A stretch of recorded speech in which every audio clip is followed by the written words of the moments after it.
اللهم صل على محمد وعلى آل محمد كما صليت على إبراهيم وعلى آل إبراهيم إنك حميد مجيد اللهم بارك على محمد وعلى آل محمد كما باركت على إبراهيم وعلى آل إبراهيم إنك حميد مجيد۔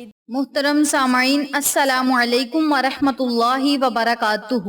امید کرتی ہوں آپ جہاں بھی ہوں گے اللہ کے فضل و کرم سے خیر و عافیت سے ہوں گے، اور دعا گو ہوں کہ اللہ پاک آپ کو ہمیشہ صحت و سلامتی کے ساتھ پیار و محبت والی، خوشیوں والی، اتفاق اور اتحاد والی زندگی عطا فرمائے، آپ کو کبھی کسی کا محتاج نہ بنائے، آمین۔ سامعین، آج میں آپ کی خدمت میں رمضان المبارک کے تیسرے اور چوتھے جمعۃ المبارک کے دن کا ایک ایسا عمل لے کر حاضر ہوئی ہوں، ایک ایسا وظیفہ لے کر حاضر ہوئی ہوں جس کی برکت سے آپ اللہ رب العزت سے جو مانگیں گے رب کریم آپ کو فوراً عطا فرمائے گا۔ میری پیاری بہنوں اور میرے پیارے بھائیوں، جمعۃ المبارک کا دن بڑا ہی بابرکت دن ہے، بڑی ہی عظمتوں، رحمتوں اور برکتوں والا یہ دن ہے، اور اس دن میں مانگی گئی دعا رد نہیں ہوتی۔ رحمتوں اور برکتوں والا یہ دن ہے، اور اس رحمتوں اور برکتوں والے دن میں جب آپ نے مقدس کلمات پڑھ کے اللہ کو یاد کرنا ہے اور اللہ کی بارگاہ میں دعا کرنی ہے تو رب کریم آپ کی ہر دعا کو قبول شرفیت کا اعزاز عطا فرمائے گا۔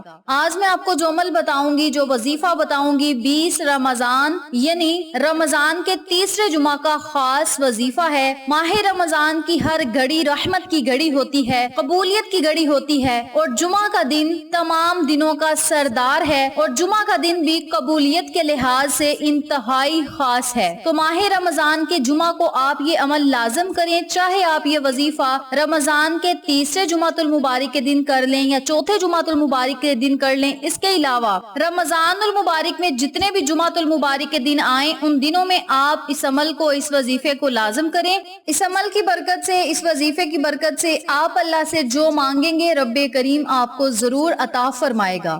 آپ جیسا چاہیں گے ویسا ہی ہوگا، بشرط یہ کہ آپ کا یقین پکا ہونا چاہیے۔ اس عمل کی طاقت اتنی زیادہ ہے کہ ہر طرف آپ کی مرضی ہی چلے گی۔ ہر جائز مقصد میں کامیابی کے لیے اور اپنے دل کی بات کو پورا کروانے کے لیے آپ اس عمل کو، اس وظیفے کو کر سکتے ہیں۔ جس مقصد کو آپ اپنے ذہن میں رکھ کر یہ وظیفہ کریں گے وہ مقصد آپ کا فوراً پورا ہو جائے گا اور آپ کو کوئی نقصان بھی نہیں ہوگا۔ اللہ رب العزت آپ پر اپنی رحمت بری نظر کرم جمائے رکھے گا۔ میری پیارے بہنوں اور میرے پیارے بھائیوں، تمام چیزوں کی پیدائش کے آخر میں جمعہ کو عصر کے بعد حضرت آدم علیہ السلام کو پیدا کیا گیا، اور یہ عصر اور رات کے درمیان کی آخری گھڑی تھی۔ رمضان کی فضیلتوں میں سے آپ کو کچھ فضیلتیں بتاتی چلوں۔ حضرت ابو ہریرہ رضی اللہ تعالی عنہ سے مروی ہے، آقا علیہ الصلوۃ والسلام نے ارشاد فرمایا، جب رمضان کا مہینہ داخل ہوتا ہے تو آسمان کے دروازے کھول دیے جاتے ہیں، یعنی جنت کے دروازے کھول دیے جاتے ہیں اور جہنم کے دروازے بند کر دیے جاتے ہیں، اور شیاطین کو زنجیریں پہنا دی جاتی ہیں، جس طرح میں نے پہلے بھی ذکر کیا تھا بہت ساری ویڈیوز میں۔ ایک اور ارشاد مبارکہ سنتے چلیں۔ رسول صلی اللہ علیہ وآلہ وسلم نے ارشاد فرمایا، جنت میں ایک دروازہ ہے جسے ریان کہا جاتا ہے، اس دروازے سے قیامت کے دن روزہ رکھنے والے ہی داخل ہوں گے اور ان کے علاوہ کوئی اور داخل نہیں ہوگا۔ کہا جائے گا کہ روزہ رکھنے والے کہاں ہیں؟ پھر وہ اس دروازے سے داخل ہوں گے، اور جب روزہ رکھنے والوں میں آخری شخص داخل ہو جائے گا تو پھر دروازہ بند ہو جائے گا اور پھر کوئی اس دروازے سے داخل نہیں ہوگا۔ ماہ رمضان کی بڑی فضیلتیں ہیں۔ آپ نے ماہ رمضان کی فضیلتوں سے مالا مال ہونے کے لیے آج میں آپ کو جو عمل بتاؤں گی، جو وظیفہ بتاؤں گی، اس عمل کو کر لینا ہے، اور دعا آپ نے کثرت کے ساتھ مانگنی ہے، عاجزی کے ساتھ مانگنی ہے، انکساری کے ساتھ مانگنی ہے۔ پھر دیکھیں اللہ کی رحمتیں آپ پر کس طرح برستی ہیں۔ تو میری پیاری بہنوں اور میرے پیارے بھائیوں، اس مقدس مہینے میں آپ اپنی مغفرت اور بخشش کا اللہ سے سوال کریں۔ جو لوگ اس دنیا سے رخصت ہو گئے ہیں ان کی بخشش اور مغفرت کے لیے اللہ سے دعائیں کریں۔ حضرت جبریل علیہ السلام نے دعا کی کہ ہلاک ہو جائے وہ شخص جس کو رمضان کا مہینہ ملے اور وہ اپنی بخشش نہ کروا سکے، جس پر حضرت محمد صلی اللہ علیہ وآلہ وسلم نے ارشاد فرمایا آمین۔ حضرت جبریل علیہ السلام کی یہ دعا اور اس پر حضرت محمد صلی اللہ علیہ وآلہ وسلم کا آمین کہنا، اس دعا سے ہمیں رمضان کی اہمیت کو سمجھ لینا چاہیے۔ روزہ وہ عظیم فریضہ ہے جس کو رب ذوالجلال نے اپنی طرف منسوب فرمایا ہے اور کہا ہے کہ روزہ میرے لیے ہے، میں خود اس کا بدلہ اور اجر دوں گا، اور قیامت کے دن رب کریم اس کا بدلہ اور اجر بغیر کسی واسطے کے بذات خود روزے دار کو عنایت فرمائے گا۔ خداوند کریم نے اپنے بندے کے لیے عبادت کے جتنے بھی طریقے بتائے ہیں، ان میں کوئی نہ کوئی حکمت ضرور پوشیدہ ہے۔ تو میری پیاری بہنوں اور میرے پیارے بھائیوں، آپ سب سے گزارش ہے کہ رمضان المبارک میں جتنے بھی جمعۃ المبارک کے دن آئیں، ان دنوں کی قدر کریں اور رمضان میں روزے رکھنے کی کثرت کریں، کیونکہ جب بندہ روزے رکھ کے اللہ سے کچھ مانگتا ہے، اللہ کی عبادت کرتا ہے، تو رب کریم اسے بخش دیتا ہے اور اس کی دعاؤں کو قبول شرفیت کا اعزاز عطا فرما دیتا ہے۔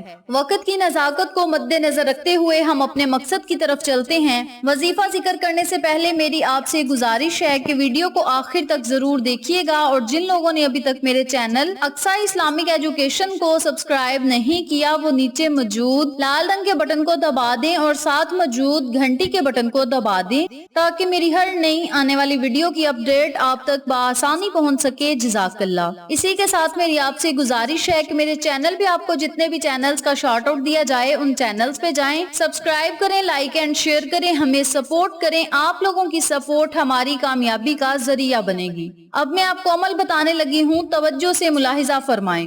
سب سے پہلے جمعۃ المبارک والے دن آپ نے غسل کر کے پاک صاف کپڑے پہن کر مسجدوں کی طرف روانہ ہونا ہے۔ اس کے علاوہ نماز جمعہ ادا کرنے کے بعد پورا دن آپ کے پاس ہوگا، جب آپ کا دل چاہے آپ یہ عمل کر سکتے ہیں۔ سب سے پہلے آپ نے جمعۃ المبارک والے دن بہت زیادہ درود پاک کا ورد کرنا ہے۔ آقا علیہ الصلوۃ والسلام کی خدمت میں جتنا زیادہ ہو سکے درود پاک کا آپ نے نذرانہ پیش کرنا ہے۔ نمبر 2 پہ آپ نے جمعۃ المبارک والے دن جتنا زیادہ ہو سکے توبہ استغفار، استغفر اللہ یا استغفر اللہ ربی من کل ذنب واتوب الیہ کا ورد کرنا ہے، یعنی آپ استغفار بھی پڑھ سکتے ہیں اور استغفار کی دعائیں بھی پڑھ سکتے ہیں۔ رمضان المبارک کے دوسرے عشرے کا آخری دن ہے آج، یعنی جمعۃ المبارک پر آج رمضان کے دوسرے عشرے کا اختتام ہو رہا ہے، تو بڑے ہی مقدس دن میں دوسرے عشرے کا اختتام ہو رہا ہے، تو ہمیں چاہیے کہ جمعہ کے دن اپنی بخشش ضرور کروائیں اور اللہ کو منا لیں۔ اس لیے آپ نے بہت زیادہ توبہ استغفار یا استغفار کا ورد کرنا ہے۔ جمعۃ المبارک والے دن تیسرا آپ نے جو کام کرنا ہے وہ ہے اللہ کے 2 ناموں کا ورد۔ اللہ کے 2 ناموں کا ورد آپ نے بہت ہی کثرت کے ساتھ کرنا ہے، اور کثرت سے مراد 313 مرتبہ سے زائد ہے۔ اگر آپ کم پڑھیں گے تو کوئی مسئلہ نہیں، لیکن 313 مرتبہ سے زیادہ ہونا چاہیے، یا 313 مرتبہ ہی آپ پڑھ لیں تو بہتر ہے۔ یا رحیم یا کریم، یا رحیم یا کریم، ان دونوں ناموں کو آپ نے اکٹھا پڑھ کر ایک تصور کرنا ہے، اور 313 مرتبہ آپ نے ان دونوں ناموں کو پڑھ کے اللہ رب العزت سے خصوصی دعا مانگنی ہے۔ یاد رکھیں اللہ کے ان دونوں ناموں میں بڑی ہی طاقت و تاثیر ہے۔ جب آپ یہ دونوں نام پڑھ کے اللہ سے کچھ مانگیں گے تو رب کریم آپ پر اپنا خاص فضل و کرم عطا فرمائے گا۔ نمبر 4 پہ آپ نے آج جمعۃ المبارک والے دن کسی بھی نماز کے بعد 101 مرتبہ سبحان اللہ سبحان اللہ سبحان اللہ کا ورد کرنا ہے، اور نمبر 5 پہ آپ نے 101 مرتبہ ہی الحمدللہ الحمدللہ الحمدللہ کا ورد کرنا ہے۔ جب آپ یہ تسبیحات پڑھ لیں تو آخر میں پھر آپ نے 100 مرتبہ لا الہ الا انت سبحانک انی کنت من الظالمین ایاک نعبد و ایاک نستعین یا ذی الجلال والاکرام، ان کلمات کا آپ نے ورد کرنا ہے۔ لا الہ الا انت سبحانک انی کنت من الظالمین ایاک نعبد و ایاک نستعین یا ذل جلالی والاکرام۔ ان کلمات کو بھی آپ نے 101 مرتبہ پڑھنا ہے۔ جمعۃ المبارک والے دن جو میں نے آپ کو 6 اعمال بتائے ہیں، 6 کام بتائے ہیں، 6 دعائیں بتائی ہیں، ان کو آپ نے جب پڑھ لینا ہے تو پھر آپ نے اپنے خالی ہاتھوں کو اللہ کی بارگاہ میں اٹھا کر رو رو کر گڑ گڑا کر نہایت عاجزی انکساری کے ساتھ اللہ رب العزت سے دعا مانگنی ہے۔ رب کریم نے چاہا تو دنیا اور آخرت کی کامیابیاں آپ کا مقدر بن جائیں گی۔ یاد رکھیں رمضان المبارک کے دوسرے عشرے کا آج آخری دن ہے، تو آپ نے جمعۃ المبارک والے دن توبہ استغفار کا جب ورد کر کے اللہ سے اپنے گناہوں کی معافی مانگنی ہے، بخشش کا سوال کرنا ہے۔ جو آپ کے عزیز و قریب اس دنیا سے رخصت ہو گئے ہیں ان کی بخشش کا سوال کرنا ہے، تو رب کریم ضرور بخشے گا۔ وہ بڑا ہی رحیم و کریم ہے، بخشنے والا مہربان ہے۔ جب آپ اللہ سے سچے دل سے توبہ کریں گے تو رب کریم آپ کی توبہ کو ضرور قبول فرمائے گا، اور آپ اللہ سے جو مانگیں گے فوری طور پہ آپ کو مل جائے گا، بشرط یہ کہ آپ کا یقین پکا ہونا چاہیے۔ اس کے علاوہ ہر جمعۃ المبارک والے دن بھی اگر آپ یہ 6 تسبیحات، یہ 6 کام کر لیں گے، یہ 6 دعائیں پڑھ لیں گے تو اللہ رب العزت بڑا خوش اور راضی ہوگا، اور جب اللہ خوش ہو جائے گا، اللہ کا نبی راضی ہو جائے گا، تو ہماری دنیا اور آخرت دونوں بہتر ہو جائیں گی۔ اس عمل کو، اس وظیفے کو آپ خود بھی کریں، اپنے عزیزوں قریب، فیملی ممبرز، فرینڈز اور نیبرز کے ساتھ ضرور شیئر کریں تاکہ وہ لوگ بھی اس وظیفے سے استفادہ حاصل کریں، آپ کو اور ہمیں صدقہ جاریہ کا ثواب ملتا رہے۔ ویڈیو اچھی لگے تو لائک کریں، شیئر کریں، چینل کو سبسکرائب کریں اور ساتھ موجود بیل آئیکن کو دبا کے آل نوٹیفیکیشن پہ کلک کریں تاکہ میری ہر نئی آنے والی ویڈیو کی اپڈیٹ آپ تک بآسانی پہنچ سکے۔ انشاءاللہ پھر کسی نئے وظیفے یا اچھی معلومات کے ساتھ آپ کی خدمت میں حاضر ہوں گے۔ تب تک کے لیے اللہ نگہبان۔